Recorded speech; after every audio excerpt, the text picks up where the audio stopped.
And Paul Hip, he said, make sure you don't call it ad-libbing. It's improvisation. It was quite a process that Martin Scorsese put us through over a few days.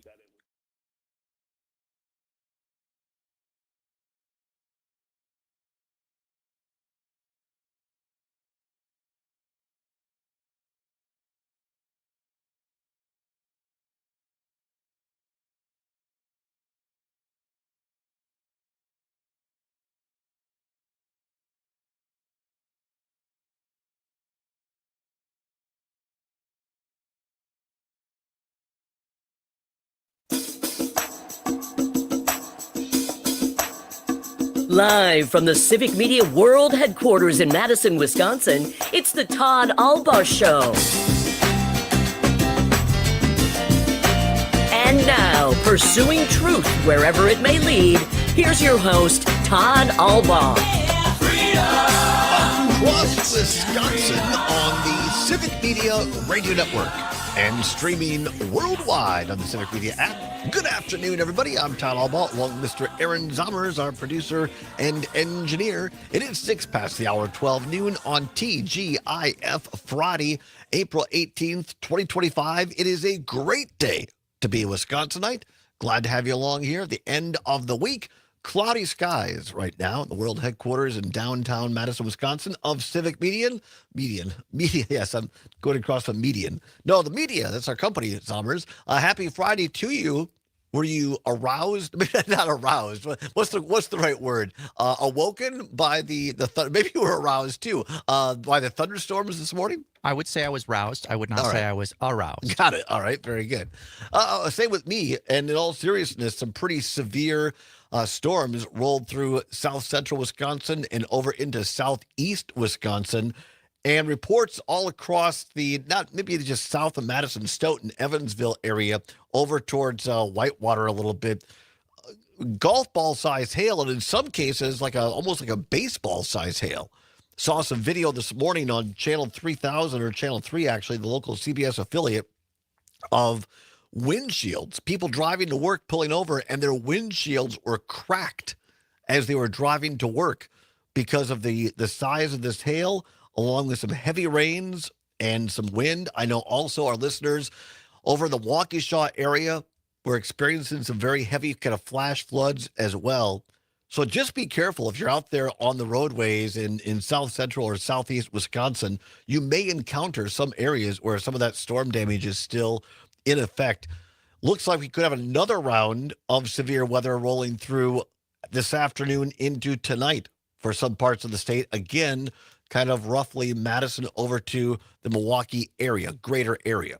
So that kind of south central to southwest Wisconsin as a front moves through. So be aware, weather aware, keep it tuned to your favorite weather source for information on the weather, because these things can change quickly. But hopefully everybody is okay. But yeah, it was some pretty loud claps of thunder, Zommers, this morning. Kind of, ooh, a little bit, yeah. Wakes you up, that's for sure, along with the morning coffee. Lots to get to today. Big show for a Friday in hour number 2. I cannot wait for this, because there are some people we've had on the program that you just say, wow. I mean, these people are just, you can sit and listen to them all day long. And Doug Moe, for my money, is one of those people. He is a great author and columnist, wrote for the Capital Times for a long time, written for the Madison Magazine, amongst others. Well-published author, great guy, a Madisonian, knows Wisconsin, and he has written a new book called Saving Hearts and Killing Rats. You think, well, you got my attention, right? It's I'm not all the way through it, but they were so kind as to send me some of it, and it's a fascinating read. And what I love about it is that it is all Wisconsin, because it's attached. There's a story of this biochemist here from UW-Madison who basically discovered warfarin. And if you're, well, what? That's rat poison. So, I mean, it obviously made a big difference in keeping places clean and rodent-free, but in small doses, like my maternal grandmother, may she rest in peace, she was kept alive for a long time by warfarin because they use it to thin your blood in people that have heart conditions.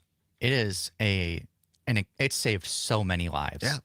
As a pharmacy tech, when I used to do that, they're trying to phase out warfarin because, it's used as rat poison. Right. It might be more dangerous than some other, but it is still so life-saving and it is so cheap because it was discovered and made easily available. Yeah, it's a fascinating read called Saving Hearts and Killing Rats by Doug Moe. And Doug's going to be here in hour number 2 in the studio at 1:30 to tell us about this discovery and writing it and a little bit more about the story at large. Also in hour number 2, our What's the Worst for the Day, stale chips or warm beer.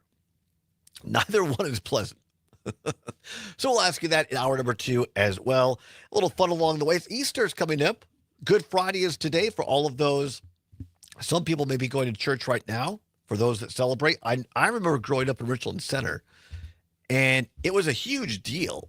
And many of and I think some places still do this, but in Richland Center, town of 5,000 people, back in the 70s and 80s, downtown basically would close from noon until 3 because the community all went to, either the Catholics went to their service, their Good Friday service, and then the Protestants would usually do a kind of a community ecumenical service, and it would rotate churches year to year. So I know a lot of people still do noon or afternoon church, and if you're on your way to that, we wish you blessings and a good celebration this weekend. I'll be going home to Richland Center for Easter this year. So by the way, probably the most, these 2 hours are the best part of my day. Wink, wink. No, they are. But this afternoon, I get to play chauffeur for the one, the only Cheryl Baxter, the daughter daughter of Betty Hayes Baxter, the longest running dance teacher in the world record holder, Guinness Book of World Record holders. She, of course, Betty and Cheryl were on the show last year, I think? Yeah, I believe so, when she set the record.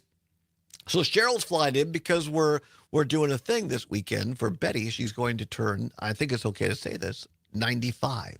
95, and yes, she is still teaching, and her mind is sharp as a tack. So Cheryl's flying in from L.A., and so I'm going to play chauffeur and pick her up this afternoon and go out to beautiful Avoca, Richland Center out there. Are you traveling back to Manitowoc? I'm not going back to Manitowoc, but I am going to Campbellsport, where my paternal grandmother lives. That's where we're celebrating Easter this year. Deviled eggs? Yes. Oh, yes. I don't mind paying a couple of bucks extra for deviled eggs. Oh, me either.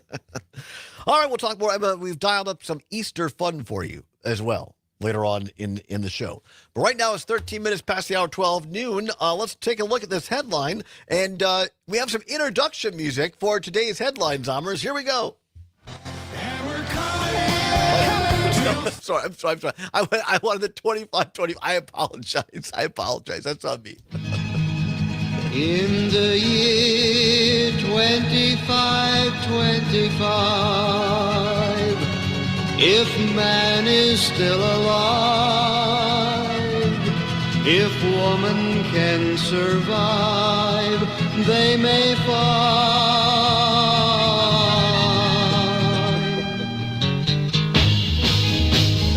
Great tune, by the way. I love this song. In the year 35, ain't gonna need to tell the truth, tell no lies. Everything you think, do, and say is in the pill you took today. 25-25, I'm not sure if it'll still be around then, but the Supreme Court of Wisconsin making news. I know Jade Matnair, Greg Bach of Matnair and Air were talking to our political editor, Dan Schaefer, about this on the last show there. But I wanted to kind of pick up on that. This is pretty big news. This is from the Associated Press. Wisconsin governor's creative use. By the way, this is by the great reporter, writer Scott Bauer at the Associated Press. Wisconsin governor's creative use of his uniquely powerful veto will lock in a school funding increase for 400 years. This is real. And it may be an attention grabbing, but it was constitutional according to the Wisconsin State Supreme Court. In a 4-3 ruling this morning from the liberal-controlled court, they affirmed the partial veto power of Wisconsin governors, which is the broadest of any state. Both Republicans and Democrats have used the partial veto to reshape spending bills passed by the legislature. Wisconsin is the only state where governors can partially veto spending bills by striking words, numbers, and punctuation to create meaning or spending amounts. In most cases, governors can only eliminate or reduce spending amounts. The legislature, stepping away from the story for a minute, the legislature curtail the governor's veto power a few years ago when I think it was Tommy was still governor, and they called it the Vanna White veto. Because it used to be when Tommy was governor, he could take words and just choose whatever letters out of words he wanted to make up new words. It was called the Vanna White veto because, it's Wheel of Fortune, you turn around letter by letter. And so they said, no, you can't do the Vanna White. You have to either take the whole word or nothing, but you can select striking numbers, punctuation, and things like that. So back to the story now, the Associated Press. Democratic governor told lawmakers at the time that changing the 2025 budget to 24-25 in the budget was meant to increase school districts' funding into perpetuity. So you see what he did? It basically said it took different numbers, and instead of saying through the 2025 budget, he made it the 24-25 budget. Extended it 400 years. Not bad if you could do it. And he did. Goes on to say Evers in a 2023 issued a partial veto that increased how much the revenue K-12 public schools can raise per student by $325 a year.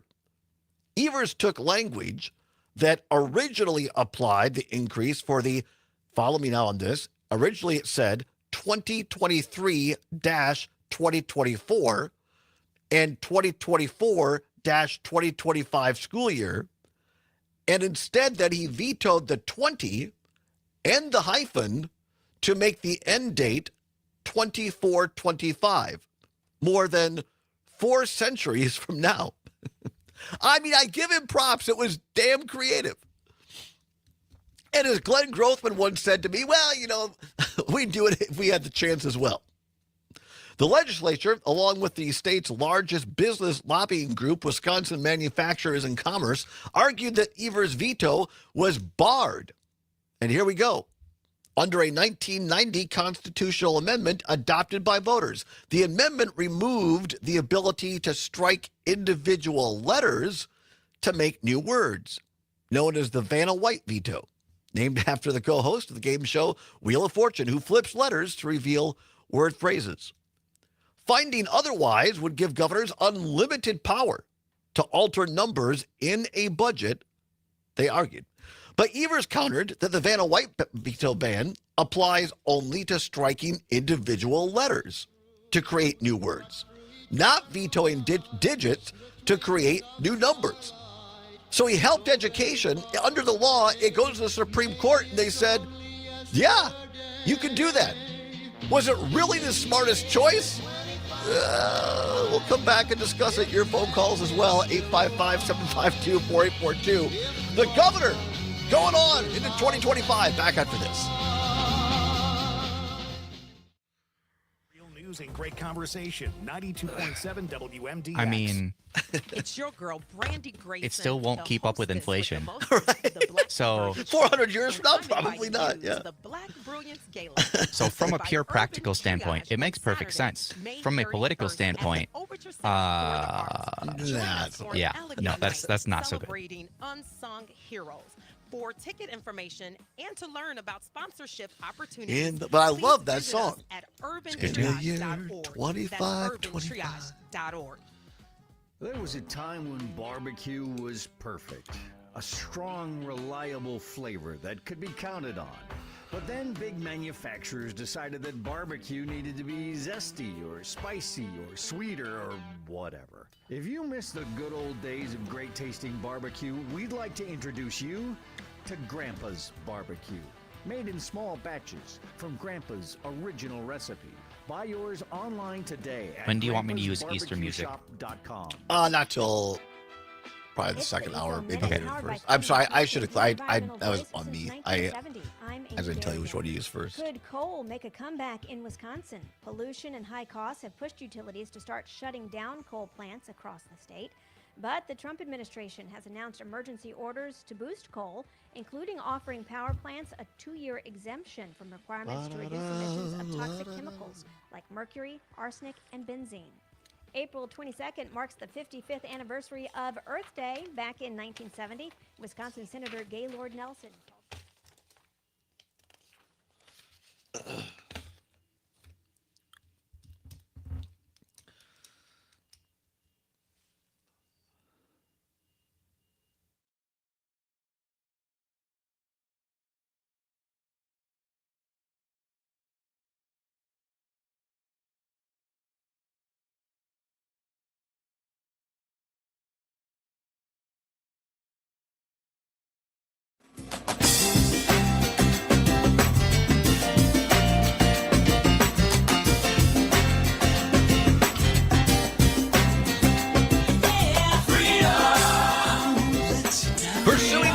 Wherever it may lead, and having fun doing it. Welcome back to the Todd Allbaugh Show for a Friday, April 18th, 2025. Glad to have you along. 21 past 12. Zommer's on the board talking about this breaking news today.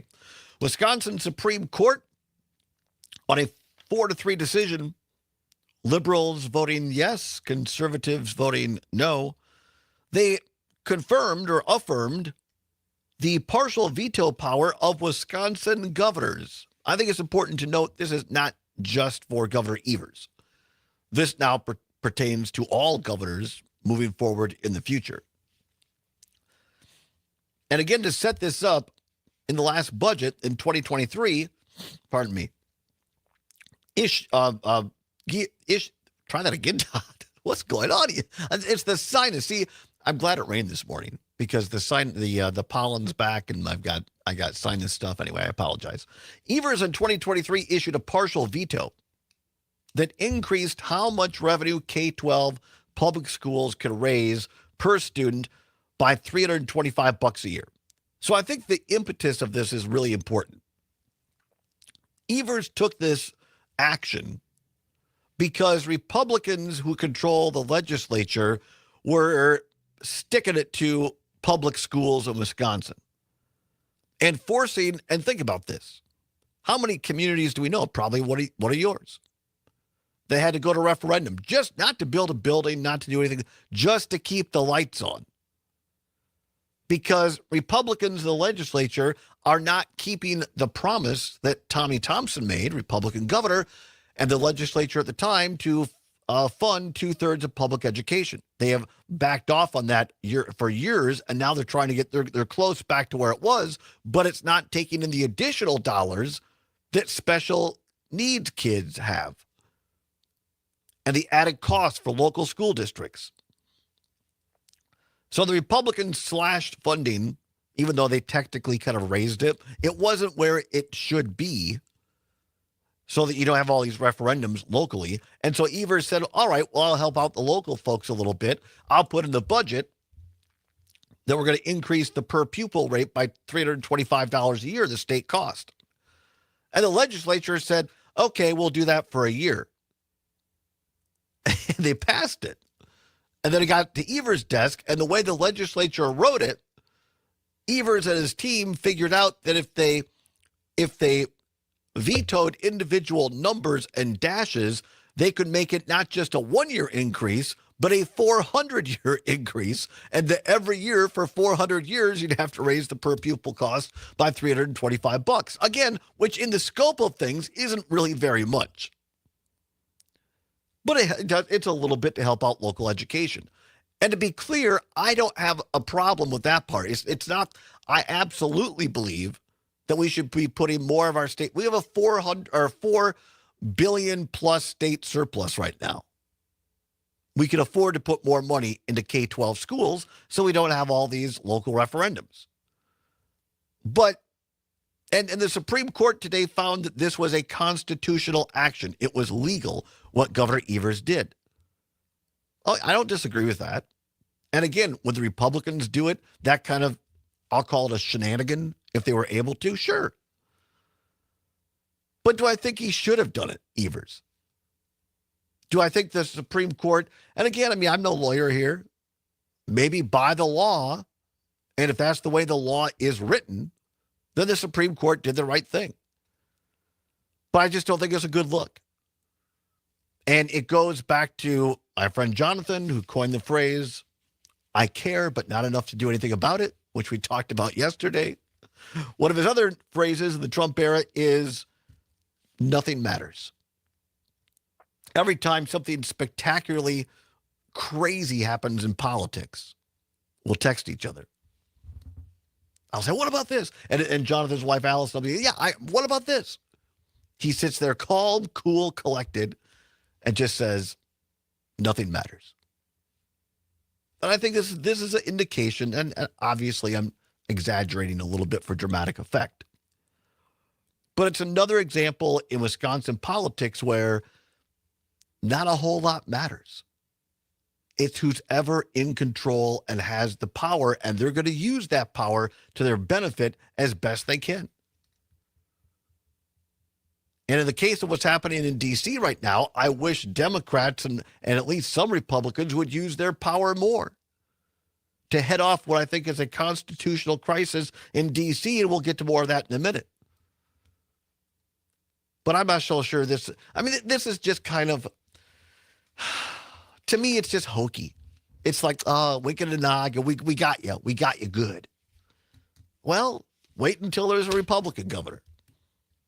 And they're going to do the same type of thing on the other side, in my opinion. 855-752-4842, 855-752-4842. Mark in Prairie du Sac. Mark, happy TGIF. What say you? Yeah, well, every time I hear that line, nothing really matters, I think of Night of the Opera, because that's a line from that song, nothing really matters right. to me. But for the Republicans to be complaining about little games being played, let's remember the little game that Scott Walker played back in 2011. As soon as he came into office, he blew a hole in the budget that was projected to have a surplus as of June 30th of 2011. Said, no, we have to have Act 10 now, and we can get rid of to order to handle the budget crisis that he caused by his, I think it was a tax break. We can get rid of the unions. So that's the impetus for Act 10, if I remember correctly. It is the little games they played, with Scott Walker on his way out the door, the big old middle finger to Jim Doyle and Josh Call with the whole lame duck legislation that the Republicans happily went along with, and that produced it for Scott Walker to disempower the governor's office, so that and the Attorney General's office. That politics is, sometimes it's a game, and perhaps he shouldn't have done it, but. By the way, Mark, I'm not here to abdicate or to not abdicate, to defend the Republicans at all. You're 100% right with everything you said. And I think those actions were not right either. But I just, you hear from Democrats a lot when all those things happen. Well, we have to have ethics and morality and character in government. And here, again, I think it was for a good cause to help public education. I just didn't like the way that he did it. Does that make sense? Is Mark still there? All right, Mark, we got to go to break. All right, sorry, Mark. We'll come back if you're still around and get you on the other side. Talk more about this. 855-752-4842 is the Todd Allbaugh Show. And you're listening to Cross Wisconsin on the Civic Media Radio Network.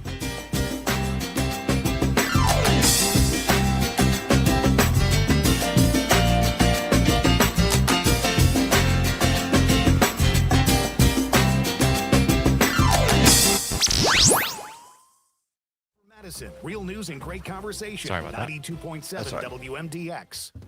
If you want us to stick around, find the and you can tell me if you want to stick around, we'll pick it up on the other side. US or the Civic Media app. I'm Stephanie Hoff for the Midwest Farm Report along with you on a Good Friday. Markets are closed for the Easter weekend. Starting June 1st, the federal milk marketing order will price Class 3 milk off of block cheese, not the barrel. But what does that mean on the farm level? Everegg dairy analyst and broker Cody Koster has some insight. The math that we've done, there could be a significant drop on farm price, anywhere from 50 to about 80 cents a hundredweight, just because they're changing how the formulas are going to react with each other, and doing away with the barrel, which people didn't think needed to be in the pricing anymore, I think is going to have a bigger effect on the market than people think. I also believe that it's going to probably cause a lot of volatility higher and lower, because as people try to figure out what that barrel price is and they need to do it off the block, anything is going to be able to go as far as we get into June. Cody Coster along with us. He's a dairy broker and analyst with Everegg. The new milk pricing structure takes effect June 1st, and as we heard, the experts expect the changes to be reflected in the milk check. I've got more agribusiness news coming your way. It's still sinking in. All the medals that Bavaria Sausage brought home from the German Butchers Association competition. Scott Stoll, one of the owners of Bavaria Sausage, says they walked away with 49 medals, 30 that were gold, and all the products they submitted, something you can purchase today. We picked products right out of the freezer, right out of the deli case, right out of our coolers, and that's what we brought. We did not do a special batch of any of this. We didn't know, but we had a feeling that we'd do pretty well with the Germans on this one. That's Scott Stoll, one of the owners of Bavaria Sausage, capturing 49 medals at the recent German Butcher Association Meat Products Competition, recognizing the quality that started more than 60 years ago with Fred Bull. Bavaria Sausage. Shop those award-winning meats today at the corner of Nesbitt Road, Fitzroder Road in Fitchburg. Open Monday through Friday, 9 until 7, Saturday, 9 until 1, or always open online. BavariaSausage.com. Welcome back on a Good Friday. Markets are closed, but here's an update from rural Wisconsin. There's a group in the state working to bring more doctors to rural communities, and it starts with where medical students get placed for their residency. Lori Rodefeld is the director of the Wisconsin Collaborative for Rural Graduate Medical Education. She says right now they've got 28 rural residency programs, 7 more are in development, and the goal of these programs is to allow med students to build connections and relationships in rural communities so that they're more likely to stay. Another incentive is loan repayment assistance through the Collaborative. You can learn more about their work at MidwestFarmReport.com. I'm Stephanie Hoff.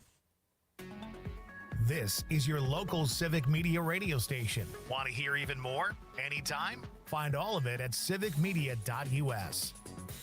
Mostly cloudy with scattered showers and thunderstorms this afternoon, and high temperatures spiking to the low 70s. Some could be strong to severe, packing hail and high winds. After the cold front passes, though, it'll leave us cooler tomorrow with highs in the mid-50s and partly sunny skies. I'm meteorologist Brittany Merlot. Right now, 66 degrees. This Mother's Day, say I love you with flowers as beautiful as she is. Waterloo Blooms hand arranges fresh, stunning bouquets with care, delivered straight to her door in Waterloo, Madison, and beyond, with same-day delivery available. Order now at waterlooblooms.com. April is Global Volunteer Month. Find the perfect volunteer opportunities for you at volunteerwisconsin.org or contact your local United Way or Volunteer Center today. Volunteerwisconsin.org is hosted by United Way of Wisconsin and Serve Wisconsin, paid for by United Way of Wisconsin. WMDX is proud to present the 2025 Milwaukee Film Festival. The 2-week fest is back April 24th through May 8th. Whether you're a film fanatic or just looking for something to do with the family, there's something to watch for everyone. From hard-hitting local documentaries to lighthearted international comedies, plus special panels, book signings, and even live score performances. The Milwaukee Film Festival is jam-packed. Head to our website, WMDXradio.com, for details. John Peterson and Gordy Young. Yes, L.A. Tom. It'll be the Easter quiz. It'll be the Easter miracle.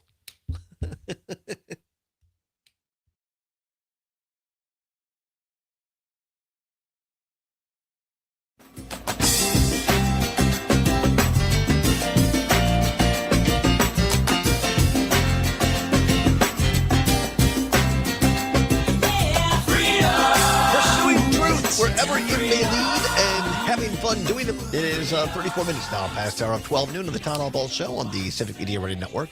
It's Friday, April 18th, 2025. Zombers on the board. Glad to be with you. Coming up in hour 2, an hour from right now. Doug Moe, great author and columnist, will be in studio to talk about his new book called Saving Hearts and Killing Rats. I love the title because it's the story of a UW chemist who created warfarin, which that was one of the main ways to kill rodents, rats, and mice, particularly on farms, for a long, long time. It also, as Zommers points out, cheap and easy way to keep people alive, people with heart conditions, little tiny doses of warfarin. Since it's a generic medication, it stayed cheap. It's fantastic. Going to talk with Doug Moe about that. In hour 2, also coming up, a chips and beer edition of What's Worse in hour number 2. And going to get a little bit to Bob Spindell is back in the news. Now, here's a guy, a fake collector, who causing trouble yesterday. But first, I want to finish up with this story in the Associated Press by Scott Bauer. This morning, the Wisconsin State Supreme Court upheld Governor Tony Evers' actions in the last budget on a 4-3 ruling, which said he was constitutionally in the right, that what he did was legal on the 2023 budget, where he increased K-12 public schools, how much they can raise their per student rate each year to $325 for $400. He made it it was the legislature passed it as a 1-year thing. But the way it was written and it came to Evers, he used his legal ability to veto numbers and punctuation and made it 400 years to 24-25. Legislature and manufacturers and commerce said, not so fast. As Lee Corzo says, we're going to talk about Lee in a minute. So they went to court. Supreme Court said, yes, what Governor Evers did was legal. I don't have a problem with the intent here to get more money to K-12 public schools so we don't have to have all these almost annual referendums now. The Republican legislature is coming up short in properly funding K-12 schools, in my opinion. But the way that he did it with this kind of wink and a nod, oh, look what I could do, I kind of got fancy. Again, it's legal. And in my opinion, the Republicans are going to pull the same kind of tricks moving forward. But Mark and Pernisak was making the point earlier, all the things that Republicans did, trickery in the legislature and politics to kind of screw over Wisconsin taxpayers during Act 10 and the Walker administration. And I agree with that. They did. But Mark, if you're still on the line, I just want to give you a chance because we're up against the break. Do you agree or disagree? I just don't think it's a great look moving forward because I think it takes one of the cards away from Democrats where they would say, look, we don't do those type of things. We do it straight down the middle. We have a higher character than that. And now I think that just takes that card away. Yeah, perhaps, but I mean, if it's the only card you got, because we have, many members of the legislature, Devin LeMahieu in particular. I mean, the man went to private school, never went to a public school, I believe, and yet he's somebody who makes decisions about public schools because I went to public school. I mean, up in Douglas County, Wisconsin, and that it's, and they're been chronically underfunded now, our schools. So that if it's the only tool you have, I guess. Do you have to use it because the legislature was intransigent as far as providing adequate funding for our schools, and it's unfortunate but hypocrisy knows no bounds. I mean, now with it's not really related, but I heard today that the Keystone Pipeline is going through, and they say, well, it's for oil production for the United States. Well, it's got nothing to do with the United States, as I understand it. That's Canadian oil that's coming through the United States and going to a Canadian refinery. So with the ongoing assault on Canada by Donald Trump, it seems ironic to me that they had to rush through the approval of that pipeline for oil that's not going to benefit the United States. Got to move on, Mark, but I appreciate you hanging around. Thanks for that. We'll continue to follow it. I'm sure more of our shows will be talking about it. But, yeah, there you go. Supreme Court saying, yes, Governor Evers can get very creative with the veto pen. We'll see what happens moving forward. I want to get to this other story. This is courtesy of WISN Channel 12, ABC affiliate in Milwaukee. Wisconsin election meeting erupts as chair silences commissioner over ballot shortage. The video on this is stunning, by the way. Absolutely stunning. According to WISN Channel 12, a mundane Wisconsin Election Commission meeting yesterday suddenly took a turn when Republican appointee Bob Spindell brought up Milwaukee's issues with running out of ballots on Election Day in April. Now, let me set this up. Step away from the story. This meeting was set up to discuss Madison because there had been, 200 some odd ballots that didn't get counted. It was a clerical mistake. The clerk here in Madison resigned. So it was to deal with that. My understanding is Milwaukee was not even on the agenda. Therefore, it was non-germane. You can't discuss that. But Bob Spindell, and important to remember here, one of the fake electors from the 2020 election. All right?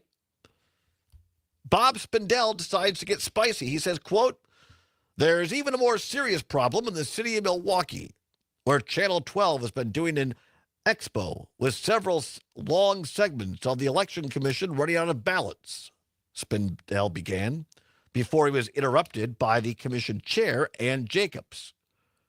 She hit the gavel and said, "Bob, I am ruling your comment out of order, Bob," as she slammed the gavel repeatedly. Spindell persisted, reading from prepared remarks, probably written at RPW, that were not audible over Jacobs' protests. And she said, I'm reading, I love the fact that this is the verbatim. Quote, "Bob, you need to stop, or I'll ask you to leave this meeting. Bob, stop. I'm not going to let you keep going. Bob, Jacob said." I love the transcription. LA Tom says, Bob Spindell, Brian Schimming, Brian Stile, all these BS candidates. Well, there's that. And officials. Coming from opposite sides of the political spectrum, Jacobs and Spindell have sparred before, including a 2020 incident over Zoom during the pandemic where Spindell accused Jacobs of trying to quote-unquote muzzle him. A little S&M. He brought that comment back during their head-to-head Thursday. Quote, "I'm going to talk over you until you stop. You must stop. You are out of order. I will eject you from this meeting," Jacobs shouted. Spindell replied, "You're not going to try to muzzle me. Is that right? Muzzle me? Do you understand the words I'm saying? You're out of order." This went back. I mean, it was like grade school kids. There you go. Earlier this week, the City of Milwaukee Election Commission Executive Director Paulina Gutierrez addressed the Election Day issue when a number of polling sites ran out of ballots. She said Monday that instead of estimating the number of voters when ordering ballots in the future, their new procedure will be to print ballots for every registered voter so they won't risk running out again. It was an honest mistake. And again, there is no reports that anybody didn't get to vote who was in line by 8 o'clock. All the ballots were counted. There is no election fraud. There's no campaign or election fraud in Milwaukee or any notable fraud anywhere in Wisconsin. Every court, every judge, from a Republican appointee to a Democratic appointee, there is no fraud. Wisconsin elections are free, fair, safe, and accurate. Period. But this Bob Spindell guy, he's just there making trouble. And this is what my former party loves to do. Stir the pot. Get in there. And how this guy is still on the Wisconsin Election Commission when he was part of the fake electors, which tried to undermine and actually commit election fraud. What we're talking about, of course, 2020, where during the pandemic, the Republican Andrew Hitt, former chairman of the Republican Party of Wisconsin, and Bob Spindell and others met in a room in the Capitol, which they weren't supposed to be in. Scott Fitzgerald, when he was state Senate majority leader, set that up. And they voted for Trump, even though Biden had won the state. They had an alternate slate of electors. They gave it to the voter mule, who is U.S. Senator Ron Johnson. Ron Johnson was the mule who took these illegal fake elector votes to Washington and tried to hand it to Mike Pence to overthrow an election. And this Bob Spindell guy, he is the one that helped do all this. And not only is he not in jail, he's sitting on the Wisconsin Election Commission. I had dinner with my old friend Kevin O'Connor, my old broadcast partner this week. He's from Chicago originally. And back in college, we used to have this show called Sports Rap. And we brought a lot of Chicago talk radio, sports talk radio to the mix. And we had this segment because in Chicago in the 90s or whatever it was, 80s, you could do this, people, this is Mike Dick era, by the way. So people would, the most outrageous sports thing of the week in Chicago. And they would call in and they'd rant, and at the end of it, they'd say, "Who are you blanking?" And they'd bleep it out. And so we adapted it to, "Who you crapping?" This would be a candidate for the segment, "Who you crapping?" Bob Spindell, who tried to steal an election, gave it to Ron Johnson to steal it in Congress, and only because a modicum of character left in Mike Pence did it not happen. But Bob Spindell is not in jail, and he's still on the Wisconsin Election Commission causing trouble? Come on, Bob Spindell. Who you crapping? 855-752-4842. Let's go to Joe in Madison. Joe at WMDX. Thanks for calling, Joe. What say you? Boy, I think paired with this situation you were talking about with Governor Evers in the Supreme Court, and your concerns that may not have been kind of sportsman and nice of him to do what he did. It's been my experience, Todd, that in today's climate with the Republicans acting the way they do, that nice gets you nowhere.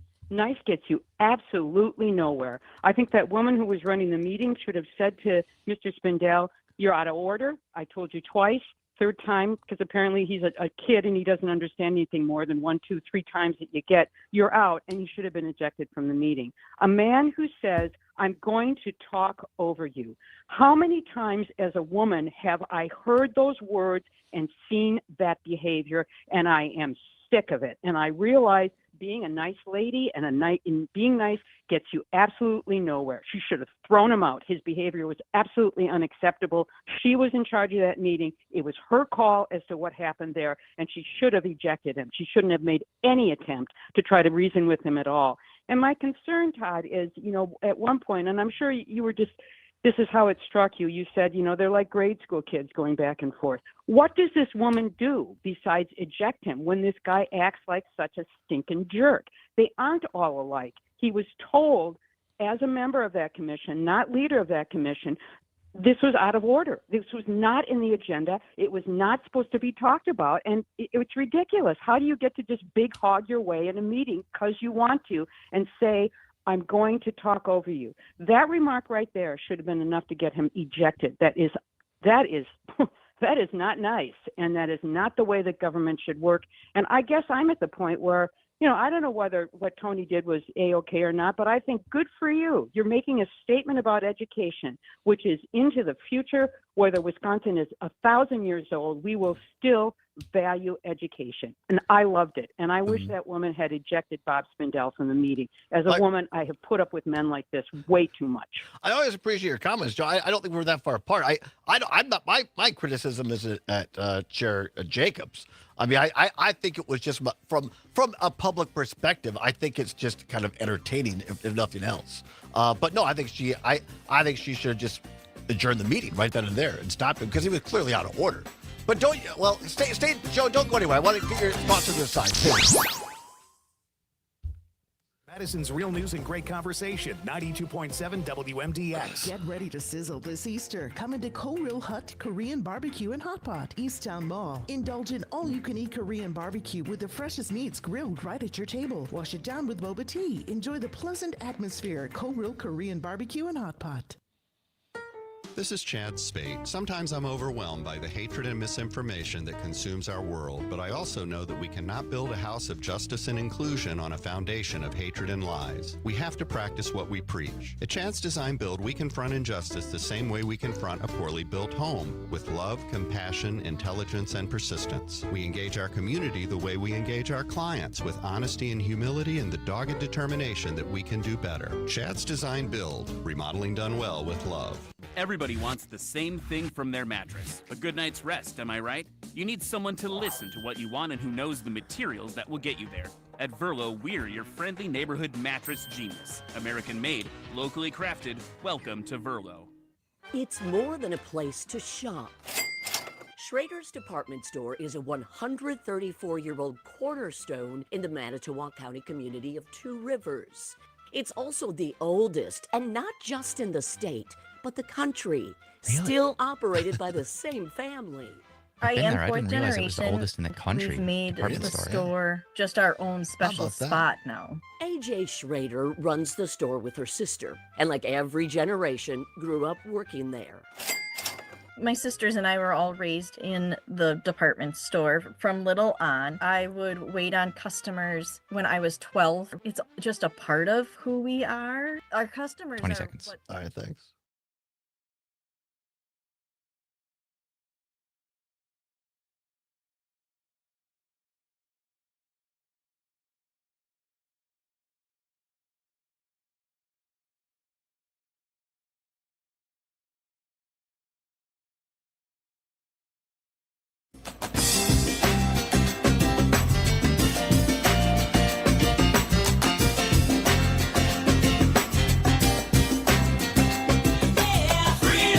Pursuing truth wherever it may lead and having fun doing it. Welcome back to the Allbaugh Show on the Civic Media Radio Network. It is 9 before the hour of 2 o'clock on Friday, April 18th. Summer is on the board. Glad to have you along.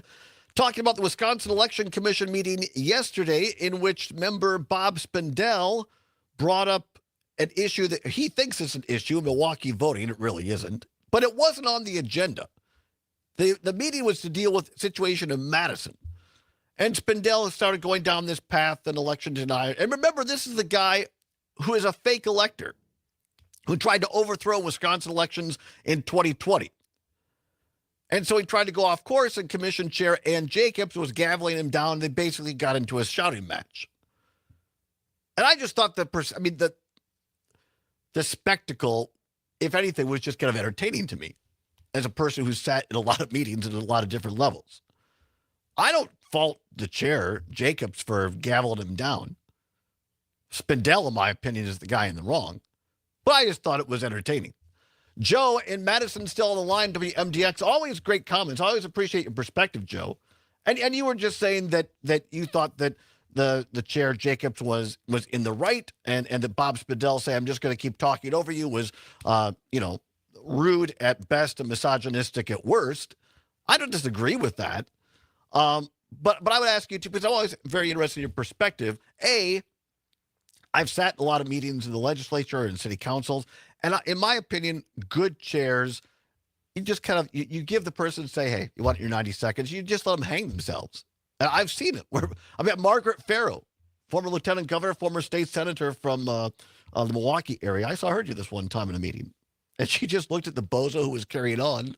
She goes, are you done? And then gavelled the meeting out. That was it. And the guy looked like an idiot. But that's kind of, for me, that's beside the point. I just think that, Bob Spindell's an idiot, and he's dangerous because he tried to overthrow an election. But to the larger point, Joe, because you're a historian, you know this stuff. I mean, on the Evers stuff or whatever, can't we, that's fine if we're going to do it this way. But then, can we just say that nothing matters? We don't care if the new way to do things now. You got Pete Buttigieg out there dropping F-bombs on social media now to get people's attention. Should we just say nothing matters? We don't care if kids start dropping F-bombs in school. There is no decorum. There is, because everybody just has to yell at each other because that's the only way everything gets done. In my opinion, that's when it all breaks down. But Joe, tell me why I'm wrong. I don't think you're wrong. I think we just have some points we have a different point of view on this. And so you were talking about decorum. It was Bob Spindell that was ruining the decorum of that particular meeting by saying, I'm going to talk over you. So he was the one who was at fault and not behaving in a respectful manner to the other people in that meeting, not just Ann Jacobs, but the other people. He was wasting their time, the people who were sitting in the meeting, the other people who were part of that commission, so he could big hog, get his face out there. It was shameful. We don't have time for this stuff anymore. And the education and our elections are so important.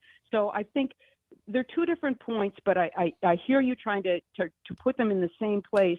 Whether you can agree with how Evers did this or not, he drew attention to the fact that Republicans were not following up on what they said they were going to do in terms of educating the children of Wisconsin, which is one of our most important, absolutely important things that we do in the state. Agreed. And in terms of Ann Jacobs, I don't see why a woman has to, anybody, whether a man or woman, has to sit there and let somebody else blow their mouth out and waste everybody's time just because he's having his little hissy fit. If there were a woman doing that, honest to God, Todd, it would have been, what time of the month is it? Or you overreactional woman, you're not part of the agenda, throw her out. But he gets to get his little time and say, I'm going to talk over you. What a statement. I'm going to talk over you, even though she is the chair. There's got to be somebody in charge. She gave him a chance to talk, and he started talking about Milwaukee, which is not on the agenda. You can't get any clearer than that. She had no other way. And if I were her, I would have embraced the notion, which I am fond of these days, which is nice gets you nowhere. You had the example of Margaret Farrell, and, that's great, fine, in that particular place. But we don't have time to waste anymore on stuff like this because it's an assault after assault after assault by Republicans on the rule of law, on the respect for other people, and in getting things done. And it's all one part of the piece. The same guy who says, I'm going to talk over you, is the same guy that said, I'm going to get my results in this election, and to heck with you. I'm going to do things that are underhanded. It's the same mentality, and it needs to be clipped now. We don't have time for this. I'm just I appreciate it. No, I appreciate you, and I'm fascinated by this because the lines are lighting up. And I chose this story because I think it's important to Wisconsin elections, because my point is here to show what an idiot Bob Spindell is. That's why I chose the story. And what's ginning people up is one comment about saying that the commission looked like kids yelling back and forth. And people seem to be more concerned about my one comment on the perception of the meeting than my whole point about bringing the story up that, hey, Wisconsin elections are under assault by an election denier. Does that make sense? Well, I think that it'll be interesting to hear the comments from other people, and the fact that the lines are lighting up says that there's something going on with this issue that's worth exploring. And I really appreciate it, Todd, that you open up the lines and let people have their say and let us all talk about this. It's so important and valuable. So thanks for the time. I really appreciate it. Always appreciate you, Joe. Always welcome. 855-752-4842. Got to go fast, up against the clock. Susan McFarland, if you can make it brief, Susan, what say you? Oh, well, I was calling about, first of all, in a way, I do agree with Joe about women's voices, because I've been in meetings where my voice was not being heard because I don't speak as loudly as some of the men there. But the other thing, Tony Evers, is actually we're in a situation now in the state where, with the way the federal government is working, the state is going to have to fund more of the education. And I don't think it's a matter of it's special ed or regular ed, because I don't make a differentiation. I think all students should get an education that fits them. Agreed. Thanks, Susan. Up against the clock. Sydney, Peggy, Brian, don't go anywhere. Take your calls after this. As Matt Flynn says, we see you on the lines. It's the Todd Allbaugh Show on the Civic Media Radio Network. Real news and great conversation. 92.7 WMDX. Jane Matnair and Greg Bach. Coming up on the show, the price of a barrel of oil is down. Good for consumers, bad for suppliers. Mr. Global will explain it all. I hope you can join us. Matnair on air, weekday mornings at 11. Reviewing the week's legal news with a friend of the court. Well, I'm looking forward to Saturday morning. I haven't missed one. Outstanding, just like being in school. It has been a week in the areas of law and government and the aspiration for justice in America. As always, I am delighted. I am honored that you have chosen to spend some of your weekend time with me in discussion. Amicus, a law review with Jim Santel. Saturday mornings from 9 to 11. Local radio for you and your community. It's Civic Media's mission with stations across Wisconsin. Find your favorites at civicmedia.us. This is 92.7 WMDX Columbus, Madison's home for real news and great conversation. A Civic Media station. ABC News, I'm Michelle Franzen. A new legal roadblock in the Trump administration's efforts to deport Hello, Tom. migrants Anyone else to watching on the countries like stream? El What do you Salvador. think? So, Judge Brian I Murphy on think Friday that issued an injunction that bars the Trump Todd administration and from deporting Joe any agree. non-citizen to a country not I explicitly think that mentioned in their they order were of removal just talking about different aspects of the same problem, concerns but about their ultimately they're on the same He page. said the order prevents the irreparable harm of non-citizens being sent to countries where they might face persecution, torture, or death. Peter Haralambous, ABC News. So often people can get heated when they really agree with each other, but they're just using different words. Consumer Financial Protection Bureau and called for more I'm not saying information that to was a see if heated efforts argument, to but lay you know off what I'm saying. employees violated a previous court order. Law enforcement still searching for a motive in yesterday's deadly shooting at Florida State University in Tallahassee. The suspect, police say, not talking. Spring and summer-like temperatures on tap for the East Coast for this Easter weekend. Residents in the Rockies could get snow. This is ABC News. Your news, conversations, and a whole lot of fun. It's all on your local Civic Media radio station or the Civic Media app.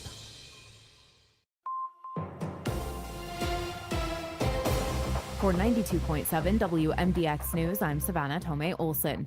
When he was signing the state budget, Governor Tony Evers used his veto powers to lock in school funding for the next 400 years. And now the Wisconsin Supreme Court rules that was legal. Wisconsin is the only state where the governor has line item veto powers, meaning a governor can just cross out words or punctuation or numbers or parts of a bill and change its meaning. The court was split along party lines. Soon-to-be Chief Justice Joe Karofsky wrote that this move was within the bounds of the Wisconsin Constitution.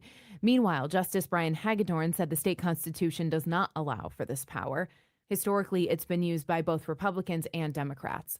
The governor's veto means that school funding will increase $325 per pupil per year until 24-25. And one person died, and now a teenager is in custody after a shooting last night, and police say it was all an accident. Were you saying something? I just Madison sent you police the, I just sent you responded the last cut. night to Fish So, Hatchery Road. yeah, where I one sent you the person story was and the hurt. cuts at the top Police of say it. the victim and There's a 17-year-old commercial you got to were get through, playing but with fun let's, when it went as off. long as we're The going there, victim was let's just taken to play the it. hospital where he later died. That 17-year-old was arrested for homicide by negligent handling of a dangerous weapon. And UW-Madison leaders officially broke ground yesterday on their hard-won new engineering building. There was tons of back and forth with the legislature to make this happen. Eventually, 2 years ago, UW leaders acquiesced and changed some diversity, equity, and inclusion measures so Republican lawmakers would approve pay raises and funding for You want the me to just start it from the engineering beginning? All said Yeah, and done, which it's is- expected to cost $420 million, some of that coming from the state of Wisconsin, some coming from donations. One big benefit, it'll allow the school to admit 1,000 more engineering students. They're expecting it to be done in 2028. I'm Savannah Tomei Olson. You're listening to 92.7 WMDX News. Is it Dane time? Hi, I'm Mike Clemens with sports. The Bucks face the Pacers in the playoffs tomorrow at noon. Damian Lillard able to practice after dealing with deep Yeah, he vein should have gotten kicked out. thrombosis the past month. The story on ESPN. But he was still disciplined, so I'm not saying like anyone did anything The wrong. point of the story to me is that you have a fake elector who's out of order, Yeah. trying to spread more lies about elections in Milwaukee. That's the story. You know, he's been injured without working out. That's hard. Baseball tonight, the Brewers host the A's. In Green Bay, the NFL draft is next week. Will Jair Alexander be back with the Pack? Jordan Love. That's a great question. Shout out to Ja, see what the deal is, but you know, Ja, he's got his own own world going on. I'm gonna let him handle his business and see what's going on. But that's my guy right there.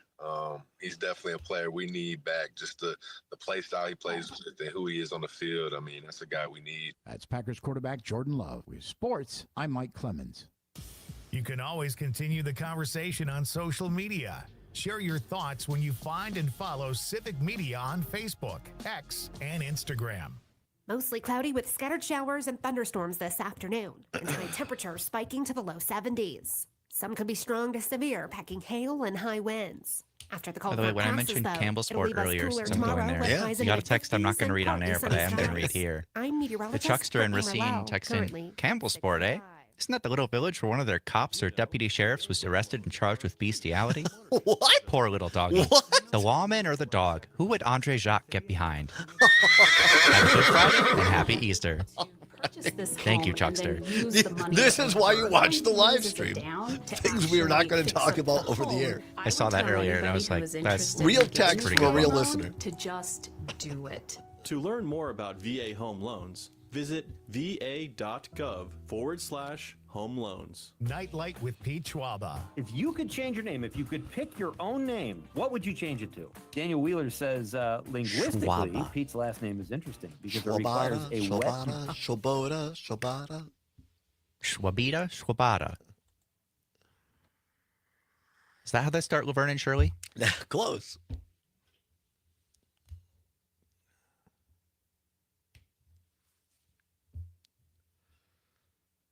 All right, about 20 seconds. All right, thank you.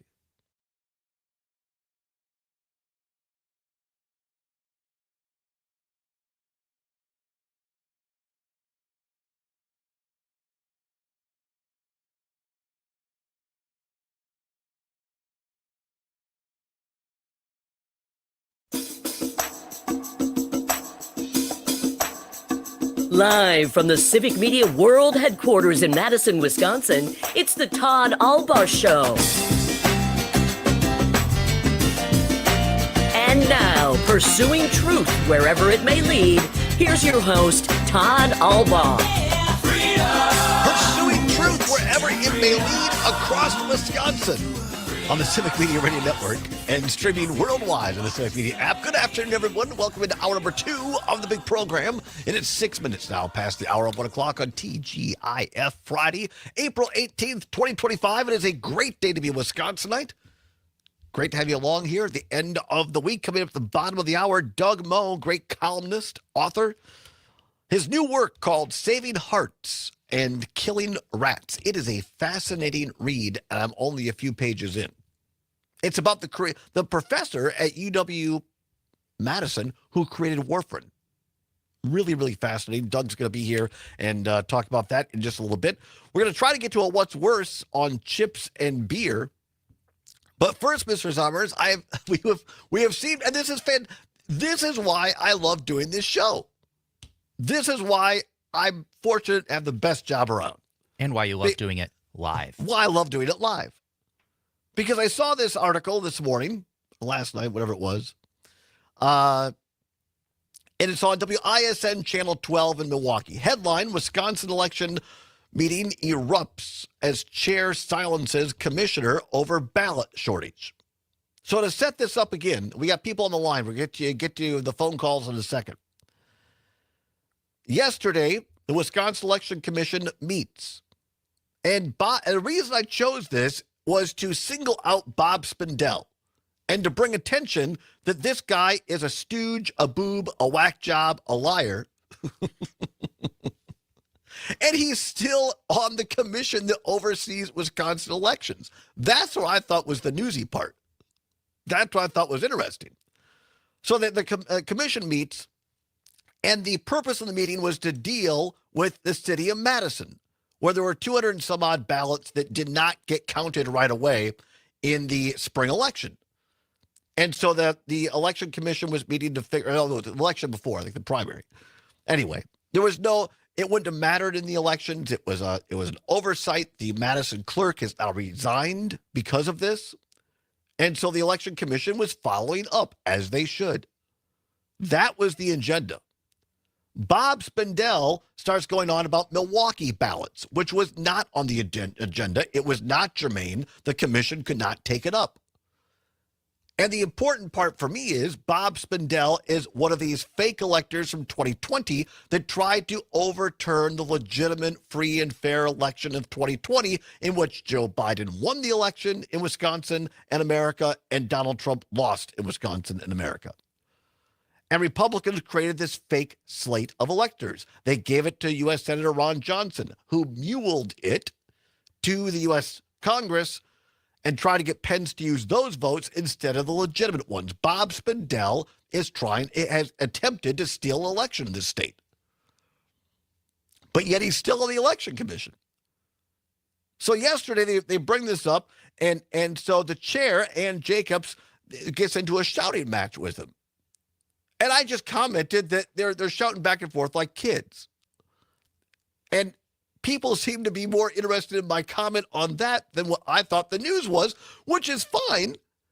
I just find it fascinating. 855-752-4842, 855-752-4842. Let's play the cut, because instead of me talking about it, you can decide. Here is the cut. Bob Spindell and Ann Jacobs going back and forth yesterday at the Wisconsin Election Commission. Bob, this coupled with a black curtain and consequences and safety norms need to be locked in, and I would hope that the complaints, these matters be brought up expeditiously. I am not going to let you keep going, Bob. Problems coming up. I'm going to talk. Well, you hear it there. Fireworks at a state And it kept elections going. commission. That was part of Channel 12's coverage. And it kept going, which, as someone who worked in government a long time, I just found entertaining. Because I've been in a lot of committee meetings, and rarely does it go back and forth quite like that. Again, I'm not saying that the chair didn't have the right to try to gavel him down. I just found it entertaining. That was it. I thought the point of the story was a guy who tried to steal elections in 2020 is still making trouble today in Wisconsin elections. But what do you think? 855-752-4842. Let's go to the phone lines. Brian in Milwaukee, listening to WAUK. Brian, what say you? Yeah, no, I agree with you. I mean, it's a complete, joke that, the guy tried to, overtalk everything. But, the other thing is I've been on a lot of committees and boards before with nonprofits and such. And one of the things I was always introduced to was a handbook called the Robert's Rules of Order. Thank you. And how everything should be done. It was one of the things, first time being on a church board, one of the members who was on the previous board said, hey, here's a handbook I have. You can get it on Amazon. Read it. It's everything you need to know about a board. And when I finally did work with another LGBT organization, national organization, and founded a chapter in the Milwaukee area, that was the first thing I told everyone that wants to be on the board. This is the book you get. This is what we're going to read. These are the way we're going to do things, Yeah. And if you're out of order, you're out of the board. We're not going to stand up for this. You're going to have to follow the rules that we put into place. Yeah. So no, there's a right and a wrong way of doing things. I told and Spindell was clearly out of order. You can't, better than anybody else, knowing Robert's Rules of Order, you cannot bring up things on an agenda or the things that are not on the agenda. Unless there's like time at the end where every member gets to have a personal privilege of 2 minutes or whatever. Say something. Right. Right. But you can't bring up business that's not on the agenda. Or you put it on a future agenda, but Correct. You don't. Right. Mm-hmm. Yep, we're on the same page. Thanks, Brian. Really appreciate the call. Thanks for hanging around. 855-752-4842. Out to Los Angeles we go. L.A. Tom, thanks for calling. L.A., what say you? Well, I guess everyone's just learning from our president by, acting like him. There is no consequences for acting badly anymore. In fact, you get free press out of it. It becomes a story. It becomes clicks. It becomes where people go and see things. If I agree with Joe, if you're not coming to the table in good faith, then you know what? Enough with this being Mr. Nice guy or nice person, and it gets you nothing. It gets you nothing. It doesn't get you a press. I mean, you get press like you were saying. Pete Buttigieg is throwing some F-bombs around. You know what? Probably doing it partially so you get some media. Because otherwise, maybe. they don't. The media does not cover anything if it's, people just protesting out in the streets. But boy, oh boy, if there's a fire of some sort, they're covering it. But don't you think? I'm not in favor of people setting fires and things like that. But I'll tell you what, it's the only way sometimes you get the media. But here's my, and I'm very interested in your take on this, LA, because you follow this stuff. And I'm a huge Pete Buttigieg fan. I supported him in the primary last time he ran when Biden got the nomination. I would love to see him run again.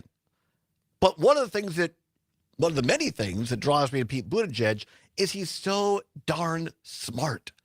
But he doesn't do it from an intellectual's talking down point of view. It's very casual in real words, putting the facts out there and making his point without dropping the F-bombs, without seeming to be hyper, whatever.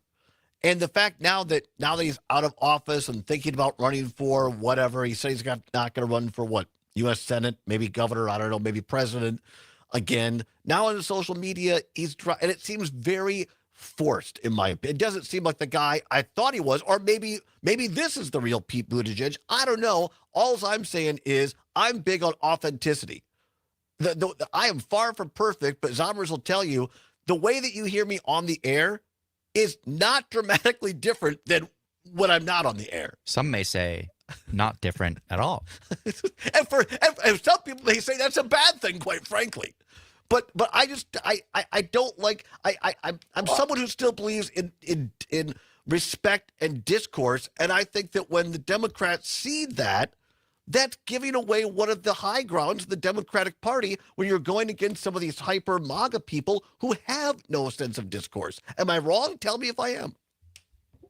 Well, I agree with you 100%. My thing is, honestly, and, maybe people will shame me for saying this, but I honestly don't think the way the world is right now, that we'll have a gay man as president, open gay man as president, or a woman, whether a woman of color or a woman, period, as president, because of the fact that you have 52% of the people out there that voted for a pussy-grabbing rapist, women, white women, that how do we get past that? And it just seems to me like one of the stereotypes of being the gay man might be to be just Mr. Nice Guy. And if Pete's just Mr. Nice Guy, there's just so many different ways that you can go about hitting stereotypes with gay people, with women, and putting them into caricature.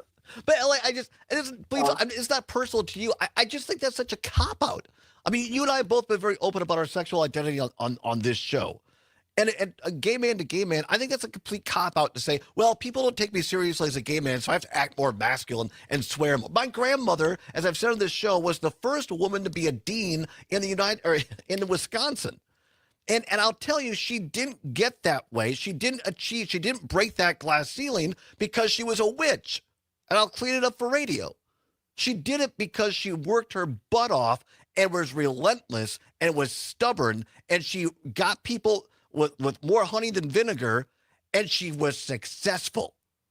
And that's the way I agree with you, and I think women, Todd, I agree with you, and I think women actually can move up the ladder that way and be like the head of people that also respect them. But for some reason, the hardest and highest class ceiling of the president of the United States is a different thing, because people can shape public opinion and shape people in a certain way. And it just seems to me that whether it's women, whether whoever it is, there's a really, really easy way to be able to shape them as suspicious, as I'll even use the word cat-like, that is interwoven into the fabric of our society.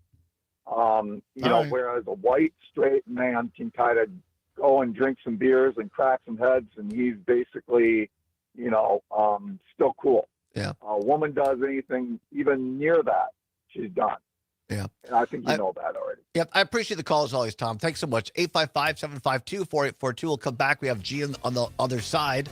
Holly in Madison says, missing the point. You are normalizing Spindel's behavior by saying it was entertaining or humorous. It's disrespectful and humiliating, and the speaker should have thrown him out. I'm not saying that. I'll say it on the other side. Stay tuned. Thank God it's Friday on the Civic Media Radio Network.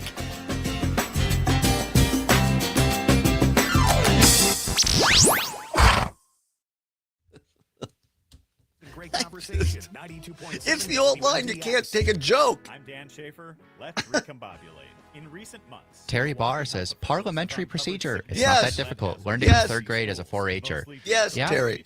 That's something I remember when I did 4-H. Learning about that. At first, I was like, "Why do we have to write this stupid meeting agenda and whatever?" But as you do it, it starts to make sense. learned that the CDC's entire lead program had been eliminated by Health and Human Services Secretary Robert F. Kennedy Jr. This is a major problem. Children in the state's largest city are being exposed to No, lead I'm not going to poisoning fight in anybody. schools, and the Trump administration is not only refusing to provide assistance, I they just are find it eliminating the entire lead program that fascinating would help in people's cases like reaction this to one. what I said Now, and how state they and heard local it and how they officials took must it. step up to do Because I was something trying to for make the these point kids. about Bob Systems and Spindell RFK being the should bad get guy in this federal story. support. And somehow These I've turned into the bad guy in the story. Find all of Dan's Which is work at fine. I just find that enormously and on our website interesting at and quite frankly civicmedia.us. entertaining. Matt and Air on Air. Deb Cronmiller from the League of Women Voters talking about the SAVE Act. The kind of voter fraud that this SAVE Act is targeting would be non-citizen voter fraud. There is no evidence of this. Zero. Exactly. Non-citizens know. LA Tom says if you do fight a fan, it'll make your ratings go up. To increase these restrictions With the way on that things are voting, nowadays. except to stop people who might not vote for them. Matt and Air on Air. Weekdays at 11 on 92.7. Terry Barr says, "Great show and call." Well, thank you. I appreciate it, Terry. We are the keepers of the wild. For more than About 30 80 seconds. years, we've been committed to conserving the natural landscapes.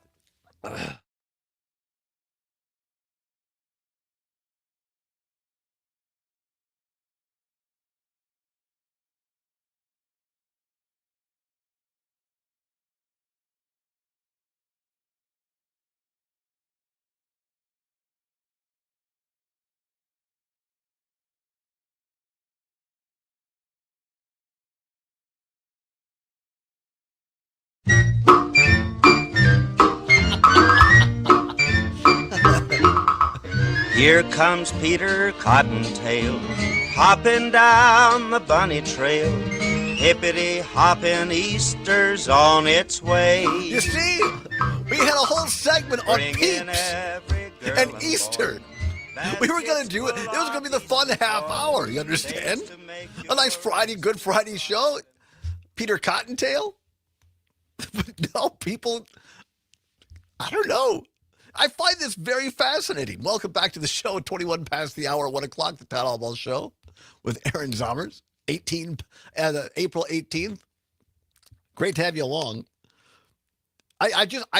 This is educational for Todd. I did a story. I thought this would be 8 minutes. It's been, 40? WISN Channel 12 in Milwaukee was there covering the Wisconsin Election Commission yesterday. And the point of the story was that Bob Spindell is the bad guy. He tried to steal an election in Wisconsin and America in 2020. He's part of the fake electors, the Republican fake electors. Somehow, he's still on the Wisconsin Election Commission. And he was causing trouble yesterday by bringing up an item, Milwaukee ballots, with lies, by the way, on that. And it was not on the agenda. It was non-germane. That was the point of the story. And he gets into a shouting match with Commission Chair Ann Jacobs, who's gaveling him down and going back and forth. I just thought I found it entertaining. They were acting like kids. And now people are saying Todd is somehow the bad guy because Democrats are pissed and we're not going to take it anymore. Okay, fine.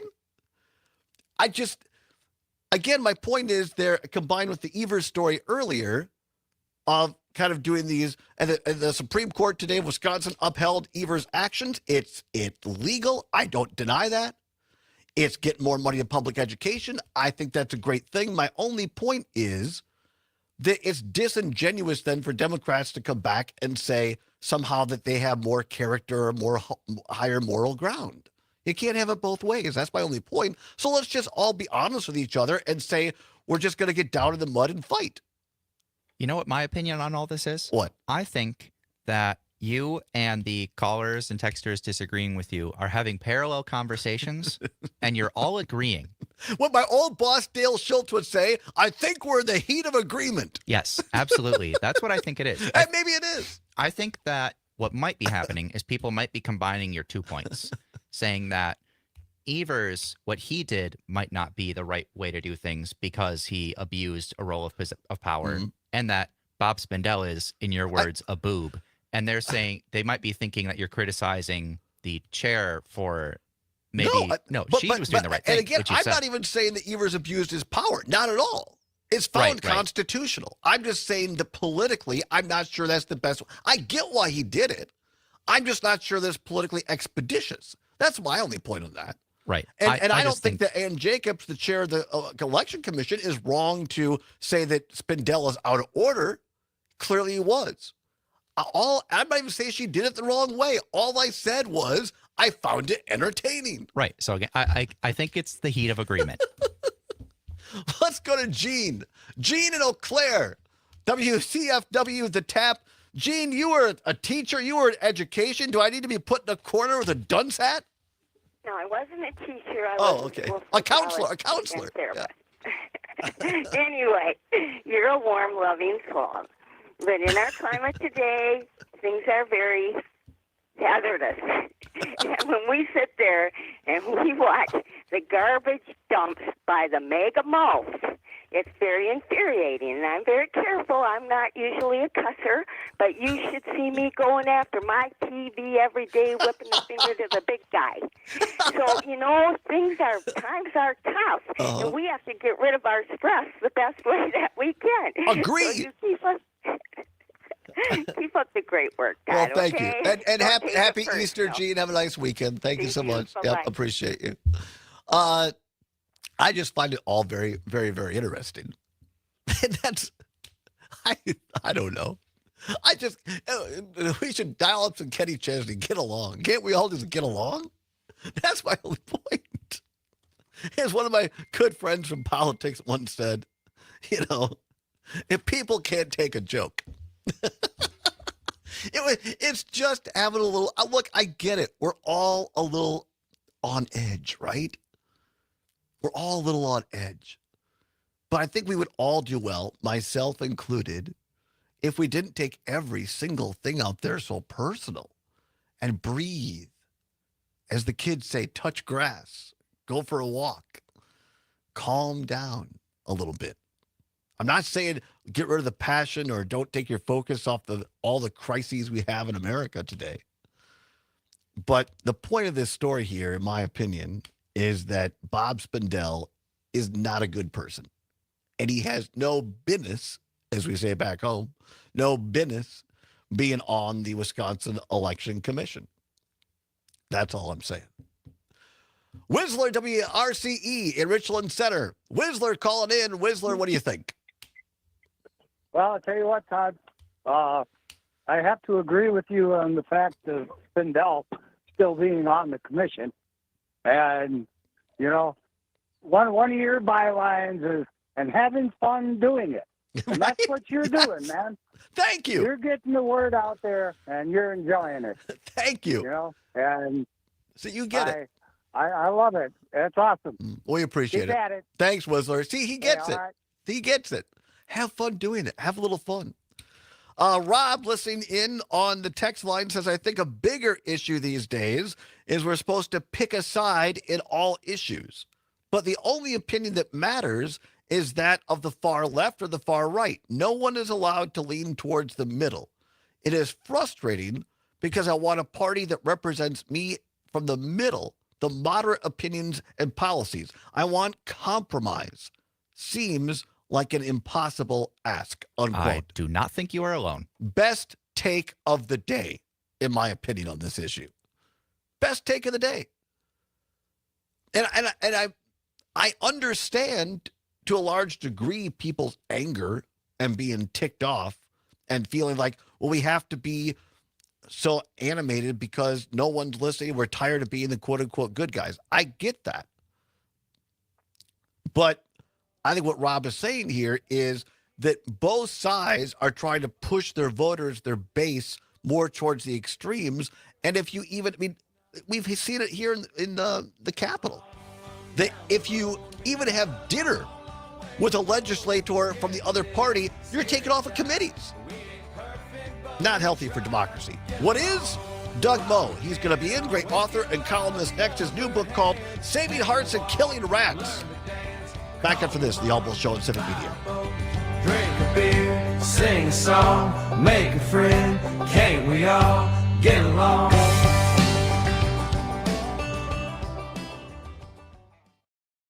Madison's Real News and Great Conversation, 92.7 WMDX. Now there's a name I've not seen in a long time. Find the complete Civic Media lineup He at missed out civicmedia.us. Earl's leaving, so he's not back with us. Not leaving. Oh my God! People watching the stream. Just he's got new. Not having a daily live show. 92.7 WMDX News. I'm Savannah Tomei Olson. Hail damage in southern Wisconsin today. People have shared photos of their windshields shattered by pretty large hail. Some spots had golf ball to baseball sized hailstones. People are checking out their cars, roofs, and gutters looking for potential damage. And we're not done with the rain. If you're looking to do an Easter egg hunt this weekend, Saturday is a better bet. It'll be colder, gloomy, and we're expecting rain on Sunday. And a key part of Easter celebrations are more expensive this year: eggs. Here's Joanne Krulatz. The internet has offered up a host of alternatives as egg prices continue to be stubbornly high. Influencers are dyeing everything from marshmallows to potatoes. There has been a lot of interest from price-conscious parents as U.S. egg prices increased again last month to reach a new record high of $6.23 per dozen. Relief could be coming. There is evidence that prices are falling, and grocery stores may start offering discounts to get shoppers in the door. But even with that, egg prices are higher than ever. That has the idea of coloring potatoes or rocks, which first made the rounds after a 2023 price spike, making a resurgence. Now, another key part of Easter celebrations has actually skyrocketed in price more than eggs. According to Trading Economics, at this time last year, cocoa cost $2,000 per ton. But right now, it's $8,400 per ton. Because cocoa grows in tropical climates, it's mostly imported. So in the future, tariffs could raise prices too. And the age-old question, which part of the chocolate bunny do you eat first? The Confectioners Association says 77% of people start with the ears. I'm Savannah Tomei Olson. Hope you have a great weekend. You're listening to 92.7. I want the headphones on, please. Sure. And your volume is here. You can just tell me up or down on the volume. And I was just going to say quick, Todd, if you want to talk about Fred Risser and that book, I'd be happy to as well. Yeah. It's all set. It'll come out in August. Really? Yeah. All right. Testing 1 2, testing 1 2, up down, down, down, down, testing 1 2, up, testing 1 2, 3 4, testing. All right, very good. And kind of kind of eat the mic, as they say, so get pretty close to it like that, and be all set. Which order do you want to do it in? You want to do Saving Hearts and Killing Rats first? I think so, because that one's we'll it'll come actually back to it. Be out official. It's officially out, but the first printing had a little issue, so they're reprinting, and it should be available next week. And the launch for it is on May 8th. Right. At Mystery to Me. But it got 8th? Yeah. And where Mystery to Me bookstore on Monroe Street. It just, I gotta say, off the record, I was just bowled over to get this Milwaukee Journal Sentinel. They called it, they voted it though, the best, Wisconsin Book of the Month. It's awesome. It's amazing. That was nice. I thank you for the advance. We've been kind of running around here, so I thank you for the advanced copy. And I've gotten a few pages in. I have not. I have not read the book, unfortunately. Not. So, no, I get it. I'm just fascinated by it. And I had zero knowledge of this story. Zero. You're not alone. I mean, I guess in the back of my mind, tangentially knew that Warfarin was somehow linked to Wisconsin, but I had no idea. And Link died nearly 50 years ago. Yeah. 78. I know some from having worked as a pharmacy tech, and obviously warfarin is a common drug, but certainly don't know the whole story. So no, it's fantastic.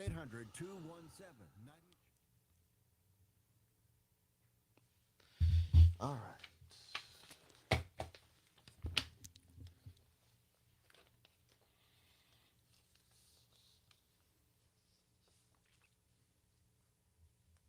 All right, 30 seconds. Thank you.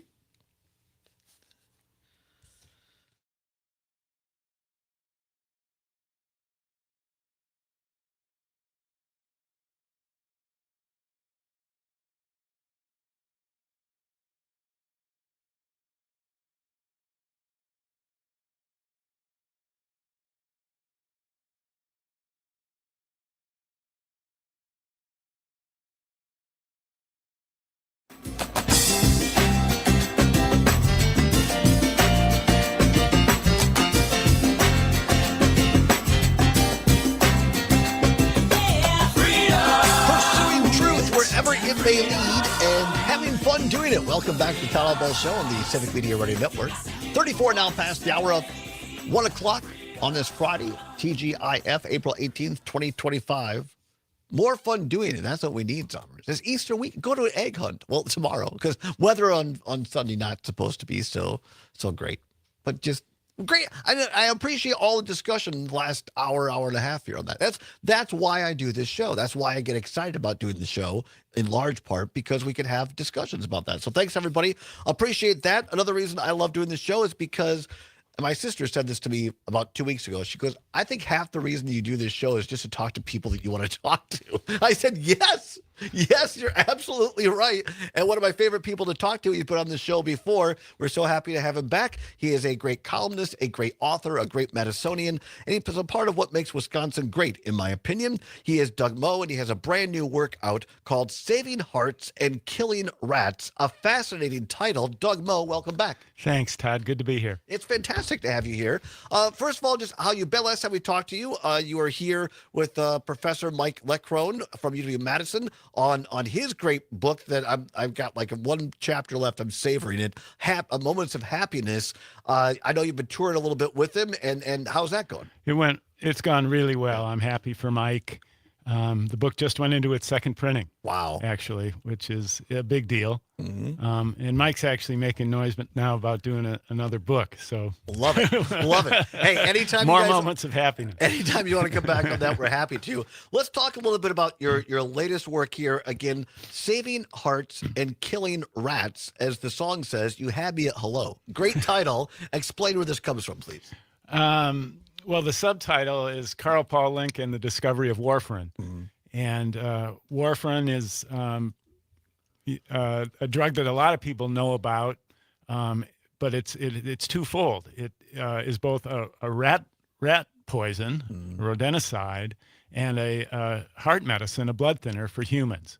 So I got first onto this when Carl Paul Link's lab at UW-Madison discovered it in the 1930s. I first got onto it. His son, Tom Link, lives here in Madison, asked me if I'd be interested. At the time, I was writing 5 newspaper columns a week. So there's that. But I was, a decade ago, invited not to return to the newspaper business. And, yes, I remember it well, unfortunately. Mistake on their part. Right. I have the honor of being Doug Moe's last interview that did not run. What a huge mistake, in my opinion, was made. But that's another bottle of wine. I appreciate that. But I got back to Tom Link, and I obviously I proceeded. It's a wonderful story. I'm a little biased by this point, but it all starts in 1933. Link is a roughly 30-year-old young professor at UW, and on a cold February morning, a farmer shows up at the biochem building, was then the ag building, and he's got a dead cow, a bucket of cow's blood, and some sweet clover hay. His name was Ed Carlson. He was just 21 years old. His cows had been dying. If they rubbed up against barbed wire, for instance, and started to bleed, their blood wouldn't clot. It wouldn't stop, and they had some internal bleeding deaths as well. He was terribly frustrated and worried, and he tried to find the ag experiment station and couldn't, or it was Saturday, I guess, and so maybe they were closed. He found his way to Link's lab. Link luckily was there. And, denouement is it launched Link and his grad students on a 7-year, journey to find what it was that was causing these cows to bleed to death. And as it turns out, it was something in their feed. It was when the sweet clover got spoiled, got wet, they ate it. That's the thing that was the hemorrhagic agent that caused them. And Link and his assistants were able to isolate what it was in the sweet clover and recreate it synthetically and turn it into what was the first version, which was called dicumarol. And circa 1940 or so, it was patented by Wharf here in Madison and used as a human anticoagulant. I'm only, and Doug was so kind to send me an advanced copy, and I'm ashamed to say I'm only a few pages in so far. But what are the, and you explained it very well, but maybe to some people say, well, I'm not so sure that a book on all this chemical, all this chemist stuff is going to be, but the way that, any way that you write everything, but the way you've written this, it's very user friendly and it draws you into the narrative of this story. Well, it helped that I was an English major and am not a scientist by any means. So, yeah, I had to kind of learn the language a little bit, but I tried to write it in a way that it's accessible for everybody. Also really helped, and this is the key, by the fact that Carl Paul Link was a fascinating guy. Really? Yeah. A brilliant scientist, but also a total iconoclast. From everything from his dress, he'd wear capes, little Frank Lloyd Wright in him almost, and very much an anti-authoritarian. He sparred with the UW administration. He was actually censured by the Board of Regents. And actually, and he loved to point out that in that same meeting that they censured him, they gave him a raise. so that is fantastic. So the book it's a biography of Link, but the center of it, I guess, the through line, I guess, would be the discovery of warfarin, and of course warfarin. As I say, it started out as a blood thinner for humans called dicumarol. Maybe 6 or 7 years in, Link had tuberculosis, and he spent a few different times in a sanitarium here in Madison, and the one in roughly the mid 40s, he started reading up about rodenticides, and it dawned on him that perhaps a stronger version of dicumarol might be used as a rat poison, and indeed, he had his lab graduates start working on that. They came up with a stronger compound, stronger than the dicumarol human anticoagulant, and ended up patenting that as well. And that was called warfarin, which is a combination of WARF, the Wisconsin Alumni Research Foundation, and coumarin, which is part of the scientific thing of what makes the anticoagulant actually work. So it's warfarin. And that was patented in the late 40s and became available, I think, as a rat poison circa 1951 or two. Really wildly successful, Todd. There were, I found newspaper headlines worldwide about it. It was a big deal. Oh yeah. No. And then it also dawned on Link that maybe a version of this warfarin, stronger than dicumarol, but maybe not as strong as the rat poison, could be used for humans, a human anticoagulant. Now they faced a large worry was, are people going to want to take something that's also a rat poison? Right. It's tweaked a little bit, and they called it warfarin sodium. The trade name is now Coumadin. But it took a little while, and it was, I think, 1955, Dwight Eisenhower famously had a heart attack while he was still president out in Colorado. And Link and his lab had trademarked warfarin as a human anticoagulant, but it hadn't gotten any real legs yet. And former UW lab assistant of Link's wrote from Denver to Link, President Eisenhower is taking one of your anticoagulants, and it's not dicumarol. Right. So all of a sudden, that really put warfarin on the map as something for humans. What a connection. What a connection. We're talking with Doug Moe, journalist, author, and columnist. His latest book called Saving Hearts and Killing Rats, Carl Paul Link, and the Discovery of Warfarin. Doug, a couple of thoughts from both sides of this story. My paternal grandparents were dairy farmers, and so I used a lot of warfarin on types of on the farm to get rid of rats and rodents and that kind of thing. My maternal grandmother, who I talked about earlier in the show, of course, Marge Wallace, who was the first dean of a UW System College at UW Richland, she had long-time heart problems, and she was a long-time taker of Coumadin. And she used to joke around about it and say, well, if anybody's got any rats, I can put a couple of these out, and they can. And she goes, she'd tell people I'm on rat poison. That's what keeps me alive, joke around about it. But I just think how many people have their loved ones with them for how many more years because of this discovery? Yeah, very true. And Link won what's called the Lasker Award, which is there's a Lasker Foundation. He won it twice. He's one of only a half a dozen people to ever win that twice, and is widely viewed as a precursor for the Nobel Prize. Now, Link never did win that. There's some thought that it was his flair for controversy that may have prevented him from getting that highest of honors. One of his students, Stanford Moore, went on and won a Nobel. And in fact, Carl had studied with Fritz Pregel in Europe as a student, and Pregel was a Nobel winner, so he was all around it. But, you know, in the 1950s, Carl, he was faculty advisor for two different student organizations on campus here in Madison that both were very left-leaning, radical to a degree. And the UW, again, the Board of Regents kind of came after him for that, but he stood his ground. He famously feuded, too, Todd, with one with Harry Steenbach, who was famous for figuring out that vitamin D could cure rickets. He was a scientist of Link's stature. Another unfortunate feud that Carl had was with one of his grad students, Mark Stamen. And it had to do with credit for discovering warfarin. And it's one of the more interesting chapters in the book. And in the Milwaukee Journal Sentinel review, I think it was in that review that the reviewers, and one of the reviewers said that how scientific credit is accredited, how it's given, the give and take. It's not always really clear. Is one of the more intriguing parts of this story.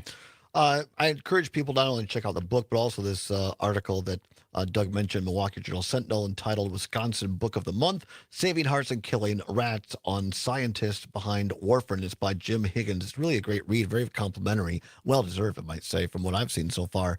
I don't mean, we have about a couple minutes left here 3 minutes before the first break. I don't mean to draw politics too much into this and comment as much or little as you want. I just think this, as Mike Lucas likes to say, timely indeed, with all this discussion of our universities right now in this country and the value. This book illustrates the life-saving value that our universities provide. Of university research. Yeah. Absolutely. It more than crossed my mind now that this controversy, which, I'll be honest, I'm definitely on the side of funding university research. I don't even see how that's political. I know. I mean, Todd, I did a book with a Republican governor, Tommy Thompson. And Tommy was a huge supporter of the university. Yeah. Secretary of Health and Human Services. It just made sense. Yeah. But yeah, thanks for mentioning that. I hope that in a way, stories like this from days past might shed some light on current reasons why we should think really hard about discouraging funding for research. And yes, it's a great read and entertaining, if I can use the word, the way it's written, and informative. But I just think so often in our political discourse, and the last hour is probably a good example. We start kind of maybe talking past each other a little bit. People say, well, what do we really get from universities? And there's a lot of stereotypes. But here in this book, Saving Hearts and Killing Rats, Carl Paul Link and the Discovery of Warfarin, we find out exactly what our university system and why I believe the University of Wisconsin, the land-grant university, is one of the finest in the world. Yeah, couldn't agree more. It's really, really a great read. We're coming up here about a minute or so before the break, and then we'll come back, talk a little bit more about this. But I also want to touch on another book you're working on with a guy that I was honored to get to know, former State Senator Fred Risser. What a guy! Yeah, and Todd, that book is actually done. We just finished. We just got the last blurb. You know, you asked people to. Yeah. Tammy Baldwin gave a wonderful salute to the book, great. so it'll be out in August. We'll come back, talk more about this. Right now, we're talking about saving hearts and killing rats with Doug Moe right here on a Friday edition of the Todd Allbaugh Show. You're listening across the state of Wisconsin to the Civic Media Radio Network.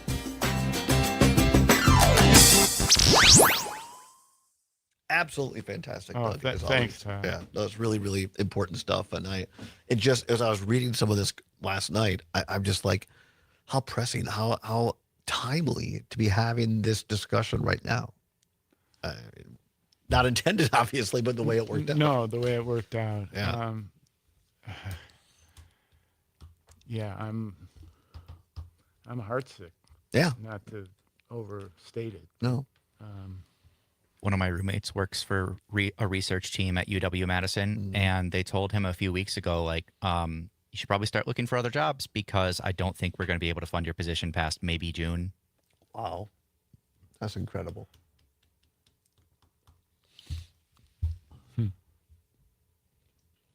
LA Tom asking, so could a person just eat rat poison? The answer is no.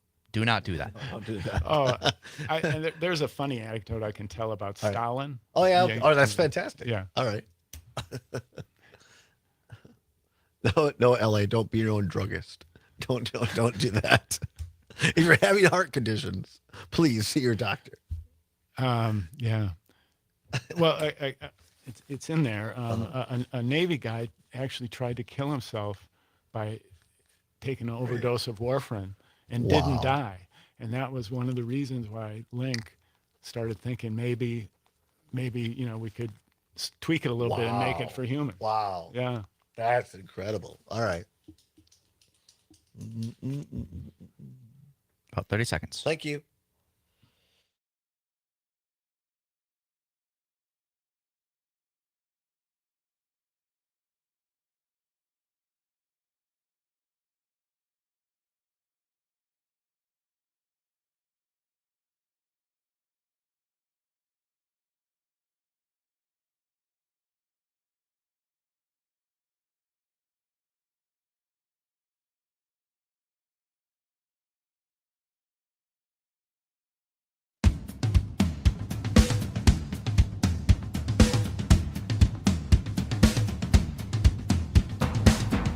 Welcome back to the Todd Allbaugh Show on the Civic Media Radio Network, where it is 9 before the hour of 2 o'clock. At the top of the hour, ABC or CBS News, depending upon which of our stations across Wisconsin you're listening to. A weather update. Remember, some strong storms. Madison over towards Milwaukee may be rolling through later this afternoon into tonight. Keep it tuned to wherever you get your local weather because it could get bumpy here on out later into the afternoon. Our great sports reporter Mike Clemens is in with a sports update, and then it's another edition of the Maggie Dawn Show every afternoon from 2 until 4, and then later on from 6 until 8, our friend Pete Schwaba with Nightlight. Always a great way to cap off your week. Nightlight with Pete Schwaba starting at 6 o'clock. Right now we're talking to a wonderful guy, Doug Moe, author of Saving Hearts and Killing Rats. It's Carl Paul Link and the Discovery of Warfarin. He's a journalist, a columnist, a writer, all-around great guy. Doug Moe, I'm serious about this because there are two people, and Zomers will tell you this. I say it off the air. I say it to our co-executive producer, CP. There are two people that I'm just like, set me up with Brandy or whatever you got there and let me listen to them. It's you and John Roach. Yep. And I think sometime if you're down this summer, because they just put out the Sunburst chairs at the Union, one of my favorite, if not the favorite place of mine in Madison. I'm thinking we do a show at the Union with you and John Roach one afternoon, and we just sit around and talk. You know, I'm the guy that inflicted Roach on the Madison magazine reading really? public. I was the editor in 1992, I think it was, when John started his column, and he was a friend, and he used to talk a lot at lunch and that sort of thing, talk smart. Right. And I'd say, yo, you should, stop talking and maybe write some of this stuff. And he did that back page column, and he ended up doing it. Who knew? But he ended up doing it for about 30 years. It was awesome. And yeah, we'll do that. We'll do this summer. All right. At hand here, I want to get to a couple of things. We got about 5 minutes plus here left. One quick, just a note on this, Doug. On the current work that we're talking about, Saving Hearts and Killing Rats, the story of Warfare at UW-Madison. One of our callers or watchers in LA Tom out there says, can I just take rat poison basically as medication? No, the answer is no, but you have a quick story about that. Yeah, and it's in the book. There was a Navy serviceman who he was despondent and tried to commit suicide by ingesting warfarin, the rat poison, and it didn't do him any good, but he didn't die. Right. And that was actually one of the springboards for Link to start thinking about, okay, maybe this rat poison in a slightly different form could be used as a human anticoagulant. Wow. The other quick one I'll share was when I was writing my newspaper column back in the early 2000s, a book came out by a Yale professor named Joseph Brent. It was a book on Joseph Stalin, the Soviet dictator. And it postulated that warfarin may have been used to kill Stalin. Really? Yeah. Brent did not know even what warfarin was. I ended up interviewing him for the newspaper column. And as he had gotten some classified Russian documents, and he found kind of a medical history, and he showed it to two doctors at Yale. And asked, what does this look like? How did Stalin die? And they said, well, it looks like it was either cerebral hemorrhage or warfarin poisoning. Wow. And I couldn't. That hasn't been proved either way. But his generals were getting a little worried about Stalin, and who knows? And to complete the circle, right? Go ahead. Well, I was going to say, because Brent, in our telephone interview, said, wouldn't it be ironic if one of the biggest rats in history was killed by rat poison? Exactly. I was saying, it was Stalin's daughters who ended up coming to Wisconsin to live out her life in my home county, Richland County. I interviewed Did you really? Svetlana. I spent an afternoon with her in her apartment in Richland Center. Oh, my gosh. Yeah, there was a documentary film coming out about her. She was very private. Didn't ever give interviews. Right. But she got worried about this documentary film, and so she did a preemptive strike and called the State Journal and said, I will give an interview.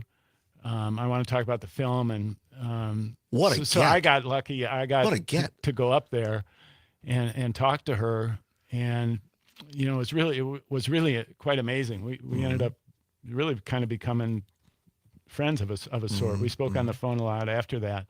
But she gave me a quote that the New York Times used as the final line in its obituary when Svetlana died. Wow. She was going by the name Lana Peters when she lived here.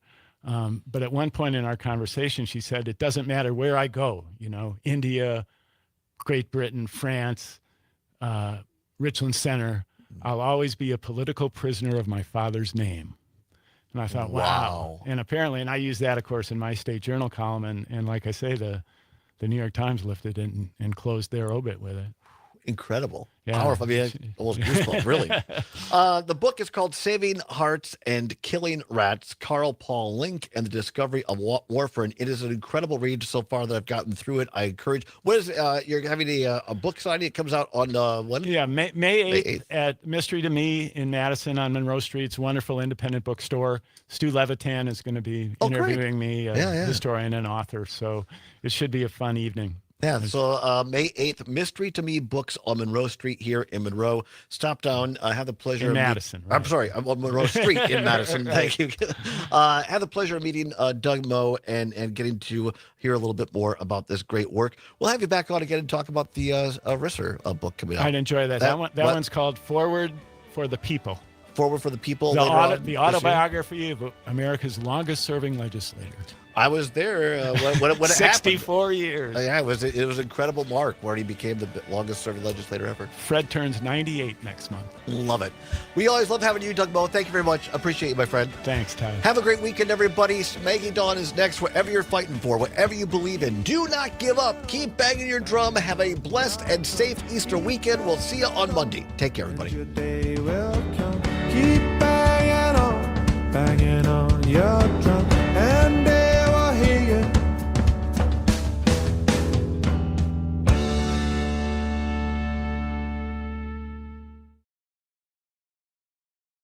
Goodbye, everybody. Thanks for joining us today.